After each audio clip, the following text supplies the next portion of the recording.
एक आदमी महसूस करता है कि उसकी नाव समुद्र की सतह पर नहीं चल रही बल्कि एक डूबी हुई शहर के ऊपर तैर रही है। नीचे देखता है तो उसके पैरों के नीचे ऊंची इमारतों की छतें दिखती हैं और वो चारों तरफ नजर दौड़ाता है। कभी जो शहर रोशनी और जिंदगी से भरा था, अब बस कुछ ऊंची इमारतें ही पानी के ऊपर हैं। बाकी सब गहरे पानी में समा चुका है। इतनी तबाही के पीछे कौन सी ताकत थी और इंसानों के लिए सिर्फ रस्सियों वाला पुल ही आखिरी रास्ता क्यों बचा? यही रहस्य इस कहानी को खास बनाता है। आज मैं आपको हाल ही में रिलीज हुई फिल्म डूम्सडे डिजास्टर क्रॉनिकल की कहानी बताऊंगा, जहां हम मुख्य किरदारों के साथ इस मुश्किल सफर पर चलेंगे। 5 साल पहले 2 बड़े धूमकेतु गिरे और जमीन को आग में डाल दिया। उनकी टक्कर से दुनिया का 80% हिस्सा खत्म हो गया। 5 साल बाद भी धरती पूरी तरह नहीं संभली। धूमकेतुओं के टुकड़े अभी भी आसमान में घूम रहे हैं, जैसे कभी भी गिर सकते हैं। बचे लोगों ने फिर से जिंदगी बसाने की कोशिश की, लेकिन जल्दी ही समझ गए कि ये दुनिया अब आसान नहीं है। रेडिएशन सिर्फ 3 मिनट में किसी की जान ले सकता है, लेकिन कुछ जगहों पर हरियाली अभी भी बची है, जैसे वहाँ तबाही आई ही न हो। यही सुरक्षित जगह अब बचे लोगों की आखिरी उम्मीद है। कहानी के मुख्य किरदार जॉन और उसका परिवार भी बंकर में किसी तरह जिंदा रहने की कोशिश कर रहे हैं, लेकिन बाहर की दुनिया हर दिन और बिगड़ती जा रही है। लगातार भूकंप, कभी भी फट सकता ज्वालामुखी, और बंकर अब ज्यादा दिनों तक साथ नहीं दे पाएगा। एक दिन जॉन अपनी सेफ्टी सूट पहनता है और उस उजड़े हुए संसार में कदम रखता है। सुनसान समुद्र तट पार करता है और सामने पूरी कोस्ट लाइन दिखती है। रेत पर कई लाइफ बोट्स खड़ी हैं और थोड़ा दूर समंदर में एक जंग लगा पुराना डिस्ट्रॉयर तैर रहा है। यही वो चीज है जो बाकी दुनिया से इसे अलग बनाती है।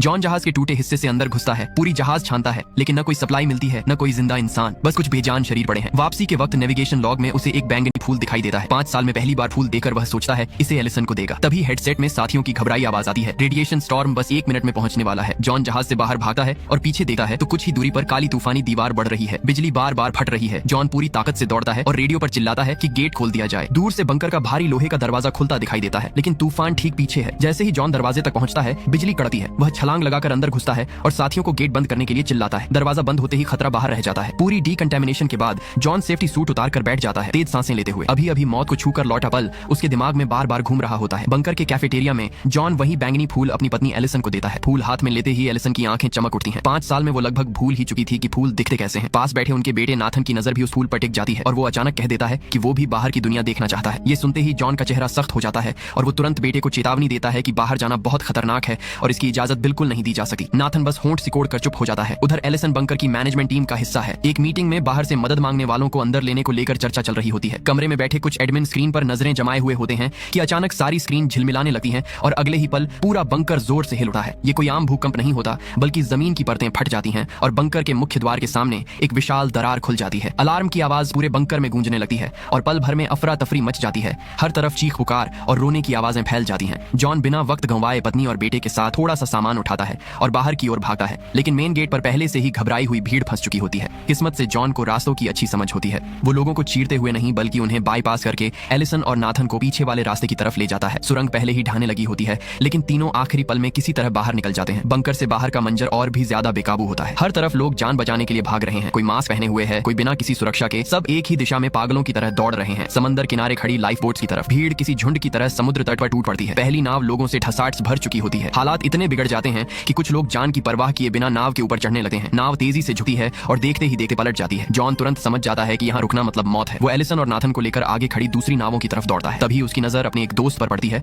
जिसे कई लोग पानी में दबाकर उसका मास्क छीन रहे होते हैं। जॉन और एलिसन दौड़कर उन लोगों को जोर से हटाते हैं और दोस्त को खींचकर बाहर निकालते हैं, जिसने पानी के कई घूंट पी लिए होते हैं। लेकिन इसी अफरा तफरी में किसी ने जॉन का खुद का मास्क भी छीन लिया होता है। जॉन पीछे भागने की बजाय हालात को समझता है और दोस्त के साथ मिलकर पूरी ताकत से अगली नाव की तरफ दौड़ पड़ता है। धक्का मुक्की में किसी तरह वो लोग नाव के अंदर घुसने में कामयाब हो जाते हैं। अभी ठीक से खड़े भी नहीं हो पाते कि अंदर से चिल्लाने की आवाजें आने लगती हैं। दरवाजा बंद करो, अभी नहीं बंद किया तो कोई बच नहीं पाएगा। नाव के केबिन पर खड़ा आदमी दांत भींचकर भारी दिल से गेट जबरदस्ती बंद कर देता है। नाव के बाहर अब भी आधे से ज्यादा लोग रह गए थे जो चढ़ नहीं पाए थे। वो नाव के ढांचे को पीट रहे हैं और उनकी चीखों में पूरी तरह टूट चुकी बेबसी सुनाई देती है। तभी नाथन जॉन की बांह खींचता है। जॉन जैसे ही पलटकर देखता है, समुद्र की सतह पर कई दर्जन मीटर ऊंची पानी की दीवार पागलों की तरह उनकी तरफ बढ़ती दिखती है। किनारे खड़े लोग ये मंजर देखते ही पूरी तरह बिखर जाते हैं। कुछ चिल्लाते हुए वापस भागने लगते, लेकिन अब बहुत देर हो चुकी होती है। वो विशाल लहर किसी दरिंदे की तरह एक ही झटके में तट पर मौजूद हर इंसान को निगल जाती है। छोटी नाव उस भयानक लहरों में बुरी तरह उछलती पलटी है। लोग एक दूसरे पर गिरते पड़ते हैं। कई झटकों के बाद कहीं जाकर नाव संभल पाती है। जॉन दिशा का अंदाजा लगाता है। हालात थोड़े काबू में आते ही लोग डरते डरते अपने मास्क उतारते हैं और खुली हवा में गहरी सांस लेते हैं, लेकिन किसी के चेहरे पर राहत नहीं होती। आइसलैंड पूरी तरह गायब हो चुका होता है और समुद्र की धाराएं भी बदल चुकी हैं। किसी को नहीं पता कि वो लंदन तक सुरक्षित पहुंच भी पाएंगे या नहीं। नहीं। सब खामोशी से बस दुआ करते हैं। रात होने पर जॉन केबिन में लेटा रहता है, बार बार आंखें खोलकर चारों तरफ देखता है। मन में बस यही डर कि कहीं कुछ गलत ना हो जाए। अगली सुबह उसका डर सच साबित होता है। नाव अचानक रुक जाती है, इंजन जवाब नहीं देता और पूरी नाव खुले समुद्र में बेबस होकर तैरने लगती है। लहरों की आवाज लगातार बढ़ती जाती है, पानी चारों तरफ से उठ रहा है, छोटी छोटी नावें झुक रही हैं, लोग घबराते हुए चिल्ला रहे हैं, कुछ खड़े नहीं रह पा रहे। जॉन तुरंत अपनी आंखों से रास्ता ढूंढने लगा है। उसने देखा कि सामने थोड़ी दूर पर एक छोटा सा रिफ है, शायद वहां जाकर नाव कुछ समय के लिए टिक सकती है। जॉन एलिसन और नाथन को आराम से पकड़कर समेटा है। वह जोर जोर से नाव को साइड से मोड़ता है ताकि लहरों की तेज मार सीधे नाव पर न पड़े। हर कदम पर लगता है कि नाव पलट जाएगी। लोग डर से चिल्ला रहे हैं, पानी हर तरफ से घुस रहा है, लेकिन जॉन अपने अनुभव से नाव को संभालने की कोशिश करता है। धीरे धीरे लहरों की गति थोड़ी कम होती दिखती है। लोग अपने मास्क पहने या ना पहने सब थके हुए और डर से कांप रहे हैं, लेकिन अभी भी राहत नहीं है। समुद्र का मंजर बदल चुका है, कहीं भी कोई स्थिर जमीन नहीं है। जॉन समझता है कि ये सफर अभी खत्म नहीं हुआ, अभी कई खतरे उनका इंतजार कर रहे हैं। जॉन अपने दोस्त की तरफ देखता है जो अब थोड़ा होश में है। नाथन और एलिसन भी डर और थकान के बावजूद जॉन पर भरोसा रखते हैं। जॉन सोचता है कि अगर ये तीनों सुरक्षित लंदन तक पहुंच गए तो भी रास्ता आसान नहीं होगा। हर लहर, हर तूफान उनके लिए एक नई चुनौती है। ऐसे हालात में रुकना सीधी मौत के बराबर होता है। जॉन तुरंत इंजन रूम में घुसकर मरम्मत में जुट जाता है और किस्मत से किसी तरह नाव फिर से चल पड़ती है। शाम को जॉन और नाथन साथ खड़े होकर आसमान की तरफ देखते हैं। कभी जो मिल्की वे चमकती थी वो अब गायब है। उसकी जगह अंतरिक्ष में तैरते अनगिनत मलबे एक अजीब सी चमकती पट्टी की तरह पूरे आसमान में फैले हुए हैं। कुछ ही दिनों में वक्त तेजी से गुजरता है। नाव में रखा खाना खत्म होने लगता है और सब लोग भूख से बेहाल होकर केबिन में सुस्त पड़े रहते हैं। तभी अचानक नाव किसी चीज से टकराती है और जोर से झटका लगता है। जॉन बाहर निकलकर देखता है तो चारों तरफ पानी में डूबी इमारतें दिखाई देती हैं। ऊंची ऊंची बिल्डिंग्स की छतें ही पानी से बाहर झांक रही होती हैं और इन्हीं निशानों से साफ हो जाता है कि वो लोग लिवरपूल पहुंच चुके हैं। सब लोग एकदम सतर्क हो जाते हैं। नाव पास की जमीन से लगा दी जाती है और वो लोग सड़कों पर आगे बढ़ते हैं। रास्ते में लगे बोर्ड्स पर साफ लिखा होता है कि लिवरपूल को छोड़ दिया गया है। जॉन अपना डिटेक्टर निकालकर हवा की जांच करता है। हवा किसी तरह ठीक ठाक लगती है, लेकिन वो जानता है कि अगर ज्यादा देर तक इस रेडिएशन में रहे तो हालात जल्दी बिगड़ सकते हैं। लंबे समय तक ऐसी रेडिएशन में रहने से शरीर को नुकसान हो सकता था। अब उनके पास वक्त बिल्कुल नहीं था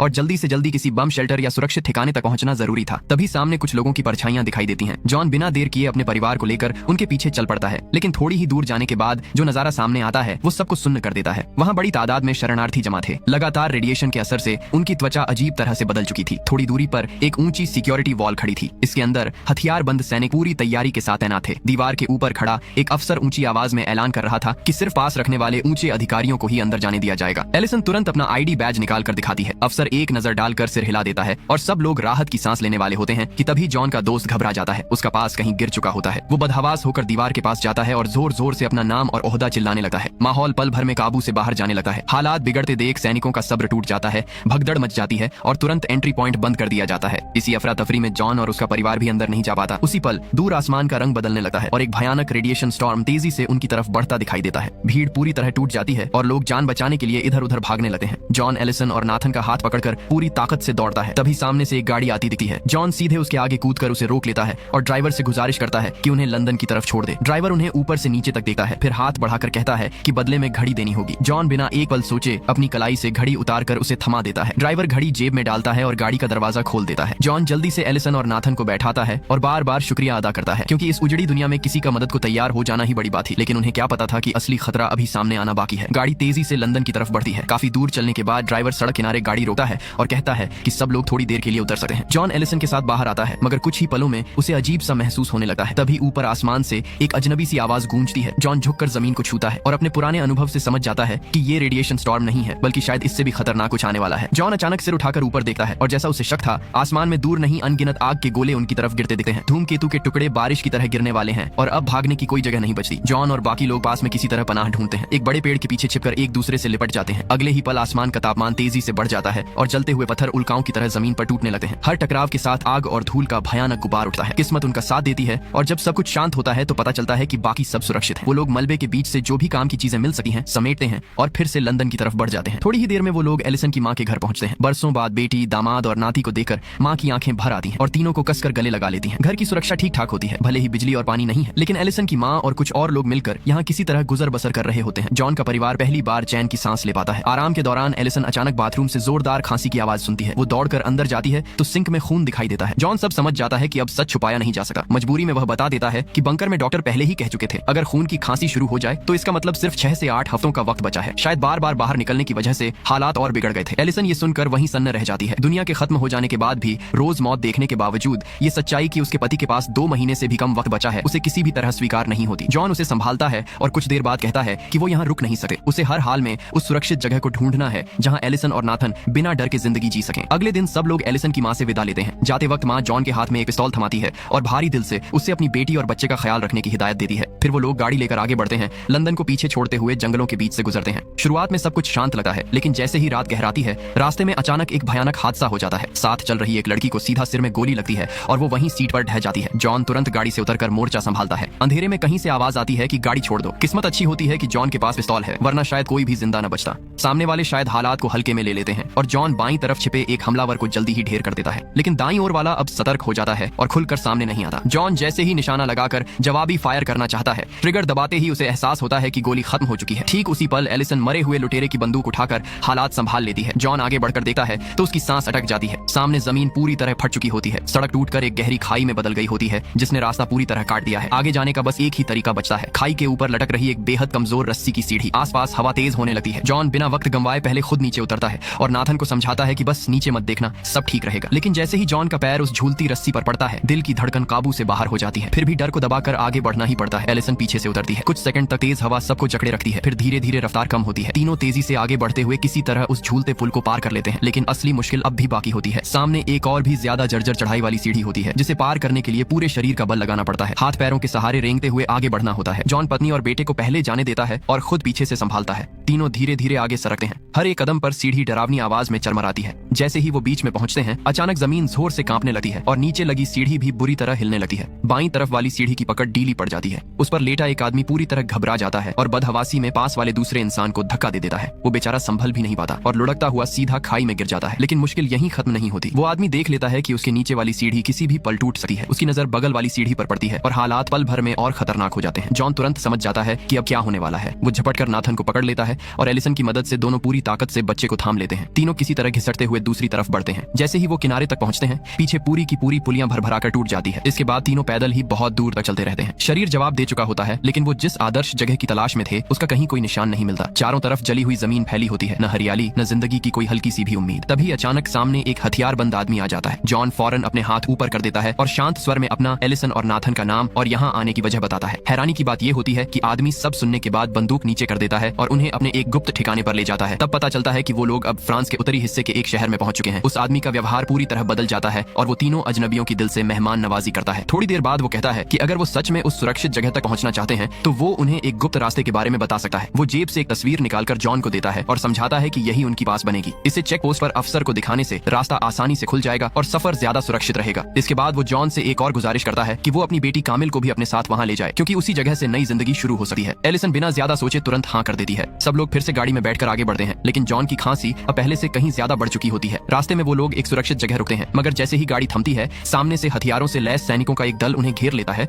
और सीधे बंदूकें तान देता है। एक सिपाही ऊंची आवाज में चेतावनी देता है कि पूरा इलाका बारूदी सुरंगों से भरा है और उनका यहाँ तक जिंदा पहुंचना ही किसी चमत्कार से कम नहीं। कामिल फ्रेंच में उन्हें अपने सफर का मकसद समझाती है। तब जाकर सैनिक थोड़ा नरम पड़ते हैं और हथियार नीचे कर देते हैं। उसी रात वो सैनिक उनकी मदद करने का फैसला करते हैं और सबसे खतरनाक रास्ते को पार कराने का जिम्मा लेते हैं। वो बताते हैं कि ये इलाका ज्वालामुखी तक पहुंचने का इकलौता रास्ता है, लेकिन यहाँ दिन रात लड़ाई चलती रहती है और दोनों तरफ से गोलीबारी कभी रुकती ही नहीं। रात के अंधेरे में सैनिक चारों लोगों को कांटेदार तारों के बीच से निकालते हुए युद्ध क्षेत्र के किनारे तक ले जाते हैं। वहाँ आगे हर कदम मौत और जिंदगी के बीच का फैसला होने वाला होता है। चारों तरफ से गोलियों की आवाजें गूंजने लगती हैं। पास पास गोले फट रहे होते हैं। मिट्टी और पत्थर हवा में उड़ते रहते हैं। सब लोग कमर झुकाए सैनिक के पीछे पीछे दौड़ते हैं। गोलियां सिर के ऊपर से सीटी बजाती हुई निकल जाती हैं और हर एक पल ऐसा लगता है जैसे अगला धमाका सीधा इन्हीं पर आ गिरेगा। जॉन नाथन का हाथ पूरी ताकत से पकड़े रहता है। एलिसन ठीक पीछे कदम से कदम मिलाकर चलती है और कामिल दांत भींचे बिना एक शब्द बोले आगे बढ़ती रहती है। गोलों से बने गड्ढों को पार करते हुए जमीन पर पड़े कुछ शवों के पास से निकलकर आखिरकार वो लोग एक तुलनात्मक रूप से सुरक्षित इलाके में पहुंच जाते हैं। हाँफते हुए सैनिक बताता है कि अगर वो लोग आगे बढ़ते रहें तो तस्वीर में दिखाया गया वही अफसर मिल जाएगा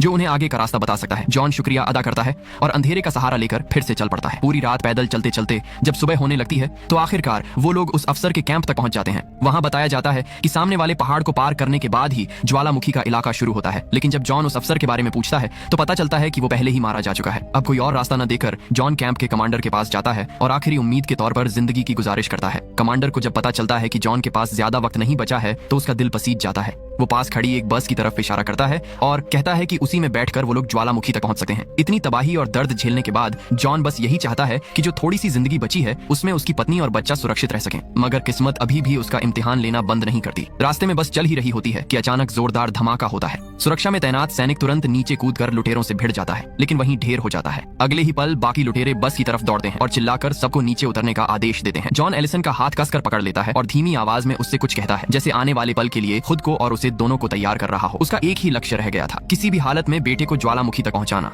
इसके तुरंत बाद बस के अंदर अफरातफरी मच जाती है। दूसरे यात्री मिलकर एक लुटेरे को दबोच लेते हैं। उसी हंगामे में 2 गोलियां चलती हैं। कुछ ही पलों बाद जॉन बस से बाहर निकलता है। एलिसन उसे देखकर राहत की सांस लेती है, लेकिन तभी साफ दिख जाता है कि जॉन के कदम लड़खड़ा रहे हैं। जब वह हाथ हटाता है तो सबकी नजर उसके पेट पर जाती है, जहां गोली लग चुकी होती है और लगातार खून बह रहा होता है। हालात गंभीर होने के बावजूद सफर रुकता नहीं। एलिसन गाड़ी संभालती है और ज्वालामुखी की ओर बढ़ती रहती है। थोड़ी दूर जाकर रास्ता पूरी तरह बंद हो जाता है। अब आगे पैदल चलने के अलावा कोई विकल्प नहीं बचता। सब लोग जॉन को सहारा देकर पहाड़ की चोटी की तरफ बढ़ते हैं। लंबा और थकाने वाला सफर तय करने के बाद आखिरकार वे ऊपर पहुंच जाते हैं। सामने का नजारा किसी और ही दुनिया का होता है। हरा भरा